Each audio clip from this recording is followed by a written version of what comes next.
Hi everyone, welcome back to my channel, and today I'm just going to be doing a little in-depth review about some books that I've read this past semester. I just got back home from LSU, so I don't have all the actual physical books that I've read. I have 2 of them, and then the rest I'm just going to show like a picture of the title, whatever. If you haven't already, make sure you subscribe to my channel. I'm trying really hard to post more book reviews because it seems like everyone really likes them, and I enjoy reading and making them, of course. So yeah. The first book that I'm going to talk about is The Wall of Winnipeg and Me. And this book, when I tell you, it is like a thick book. I think it's around like 700 or 800 pages, and I finished it pretty fast. Basically, it is about this football player and his assistant. His assistant quits because he's like a jerk and blah, blah, blah, blah, blah.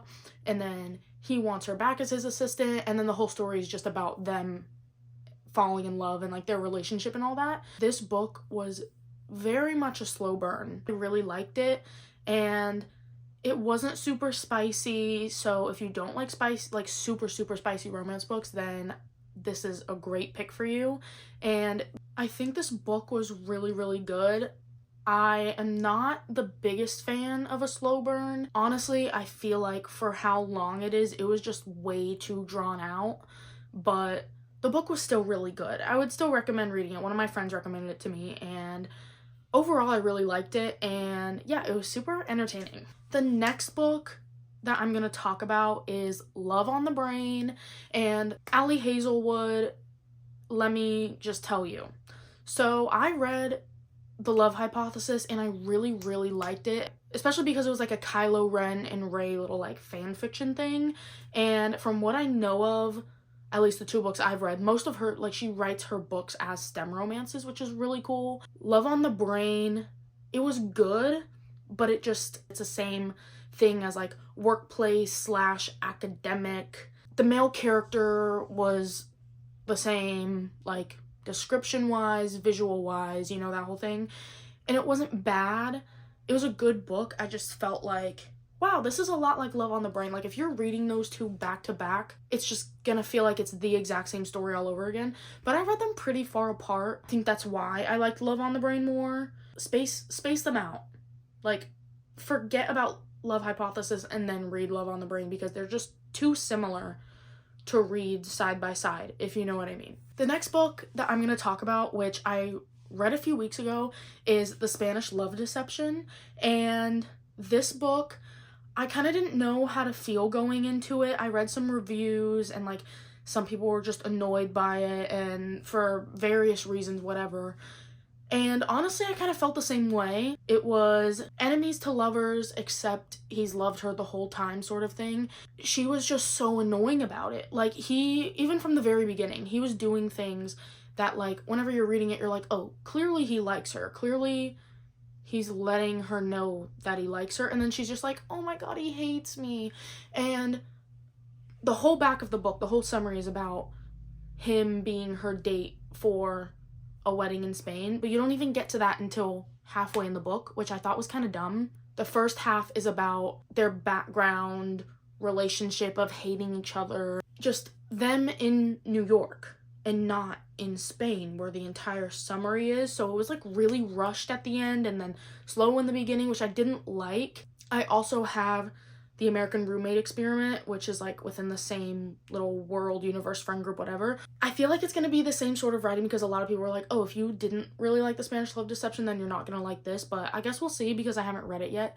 So if you have read it and you feel like they're really similar in that way, then comment down below, let me know what you think, because honestly, I'm dreading reading it a little bit, just because The Spanish Love Deception was pretty annoying in my opinion. I don't really understand why it got all the praise it did.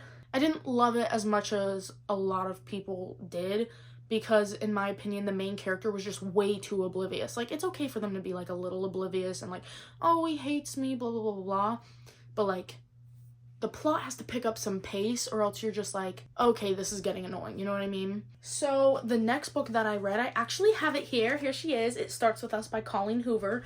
And I did a review, like a little short review about this on my TikTok, but I wanted to go a little more in depth about it. I'm not going to do any spoilers. It picks up right after it ends with us. And even Colleen Hoover said, like, I knew going into it that this story is supposed to just give Lily and Atlas a happy ending. She wasn't even planning on writing it. And Colleen Hoover is just such a good writer. That is the reason why I like this book so much. I think It Ends With Us is way better, like 100 million times better. Considering the plot and what this book was made for, I think it was perfect. I said this in my TikTok video too, but Colleen Hoover also tied in some of the stuff, some of like the darker stuff from It Ends With Us, but it didn't overshadow the fact that like they're supposed to be happy and a happy ending for them. And I feel like it was paced really well. You got some more back history and more of like Atlas's point of view on things, which I really, really liked. So yeah, I think it just gave you a really good insight into them as a couple and them individually, and yeah, it just made a really good story for them. So I think it was really good. If you liked It Ends With Us, you're gonna love this, but just know going into it that the plot isn't as strong, but it's also not meant to be that way, so you kind of just have to take it for what it is. And then the last book I'm gonna talk about, I literally finished reading this yesterday, and oh my god, it is A Million Kisses in Your Lifetime by Monica Murphy. I knew that it was about like seniors in high school and at a prep school, and she falls in love with the bad boy. I looked on TikTok just to see what people were saying about the book, and it's spicy. It's really spicy. It's also very, I've heard a lot of people just say it's very controversial because I'm actually not sure how old the guys, but they are seniors in high school. So they're like, the girl is 17, right about to turn 18. She turns 18 at the end of the book. And obviously it's very spicy, but honestly, it's a book. I love spicy romance books, so I was perfectly fine with it. If you are not okay with like graphic spicy romance, then do not pick up this book. Like, do not, like, no, you don't need to read this. The plot is the romance. There's like no background, there's no like, it's just the romance. It's just waiting for them to meet up again. This book was really, really entertaining. It's like really heavy, and it is also 533 pages, and I ate it up, and I read it in less than 48 hours. So if that says anything, go pick up those books and let me know what you think in the comments. Thank you so much for watching. Hopefully I will keep uploading things as I'm reading, especially because it's Christmas break. I have like a whole TBR of stuff I want to read. Right now I'm reading Twisted Love. I'm literally not into it. I'm on chapter 2. So I will keep you updated with that. I'll let you know when I'm done with it. If you go follow my TikTok, then I post like little short synopsises of books on there. If you really, really want to go see some short little snippets, and then I'll just keep updating as I read and, you know, whatever. All right. Thanks for watching. Bye.